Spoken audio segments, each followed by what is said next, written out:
Hi friends. എന്നോടത്ത് കുറച്ച് പേര് ചോദിച്ചിട്ടുണ്ടായിരുന്നു. നിങ്ങൾക്ക് ഐടിക്കാർക്ക് എന്തെങ്കിലും ഡ്രസ് കോഡുകളുണ്ടോ? ഓഫീസിൽ പോകുമ്പോൾ എന്തെങ്കിലും ഡ്രസ് കോഡുകളുണ്ടോ? അല്ലെങ്കിൽ ഇത്ര സമയത്ത് ഓഫീസിൽ ചെല്ലണം അങ്ങനെ എന്തെങ്കിലും ഉണ്ടോ എന്ന് ചോദിച്ചിട്ടുണ്ടായിരുന്നു.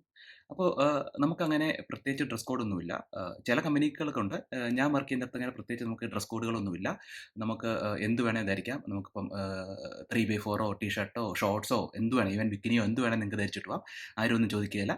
പക്ഷേ ചില സർവീസ് ബേസ് കമ്പനികൾക്ക് അങ്ങനെ ഒരു അതായത് ഒരു ഫോർമലി വരണമെന്നുണ്ട്. ഉള്ളത് കേട്ടിട്ടുണ്ട്. പിന്നെ നമ്മൾ എഞ്ചിനീയേഴ്സിന് നമ്മള് പ്രോഗ്രാമറാണ് ചെയ്യുന്നത്.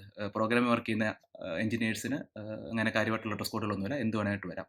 അതുപോലെ ടൈമിംഗ്സും ചോദിച്ചിട്ടുണ്ടായിരുന്നു. ടൈമിംഗ്സ് നമുക്ക് ഒരു ടൈമിംഗ്സും ഇല്ല. നമുക്ക് ഞാൻ വർക്ക് ചെയ്യുന്നിടത്ത് എനിക്കിഷ്ടമുണ്ടെങ്കിൽ പോകാം. അല്ലെങ്കിൽ പോകാതിരിക്കാം. എപ്പോൾ ഇഷ്ടമുള്ളപ്പോൾ പോയിട്ട് ഇഷ്ടമുള്ളപ്പോൾ വരാം. രാവിലെ ഇപ്പോൾ 8 മണിക്ക് പോയിട്ട് 9 മണിക്ക് തിരിച്ചു വരാം.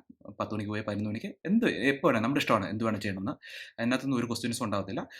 പക്ഷേ ചില കമ്പനികളിൽ കൂടുതലും ഒരുവിധം മെജോറിറ്റി ഓഫ് ദ കമ്പനീസിലും അങ്ങനെ സമയമുണ്ട്. രാവിലെ ഒരു 8 മണി അല്ലെങ്കിൽ ഒരാഴ്ച 40 മണിക്കൂർ, 45 മണിക്കൂറൊക്കെ ക്ലോക്ക് ചെയ്യണമെന്നുണ്ട്.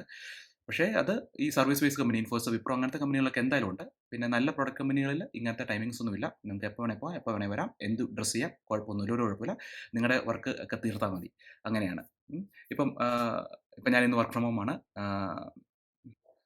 നമ്മൾ സംസാരിച്ചുകൊണ്ടിരിക്കുമ്പം ഞാൻ നമ്മുടെ നമ്മുടെ പ്രോഗ്രാമിങ്ങിനകത്തും കാര്യങ്ങളൊക്കെയാണ്. ഇത് നമ്മുടെ ബ്ലാക്ക് സ്ക്രീൻ, നമ്മുടെ സോഫ്റ്റ്വെയർ എഞ്ചിനീയേഴ്സിൻ്റെ എല്ലാം എപ്പോഴും യൂസ് ചെയ്യുന്ന ഒരു സാധനമാണ്. നമ്മളിതിനകത്താണ് കൂടുതലും നമ്മുടെ പ്രോഗ്രാംസും കാര്യങ്ങളൊക്കെ നമ്മളിങ്ങനെ പിന്നെ എൻ്റെ ചാനലിനകത്ത് നമ്മുടെ IT റിലേറ്റഡ് ആയിട്ടുള്ള കുറച്ച് വീഡിയോസും ഒക്കെ ഉണ്ട്. പുതിയ ചാനലാണ്. അപ്പോൾ അത് എക്സ്പാൻഡ് ചെയ്യണമെന്നാണ് വിചാരിക്കുന്നത്. അപ്പോൾ അതൊന്ന് കണ്ട് എല്ലാവരും ഒന്ന് സബ്സ്ക്രൈബ് ചെയ്ത് ഹെൽപ്പ് ചെയ്യുക. വീഡിയോസ് ഒന്ന് വ്യൂ ചെയ്യുക. നിങ്ങൾക്ക് യൂസ്ഫുൾ ആണെങ്കിൽ സബ്സ്ക്രൈബ് ചെയ്യുക. സബ്സ്ക്രൈബ് ചെയ്യാൻ പറയുന്നില്ല, യൂസ്ഫുൾ ആണെങ്കിൽ സബ്സ്ക്രൈബ് ചെയ്യുക. ഓക്കെ, അപ്പം see you in the next video. By.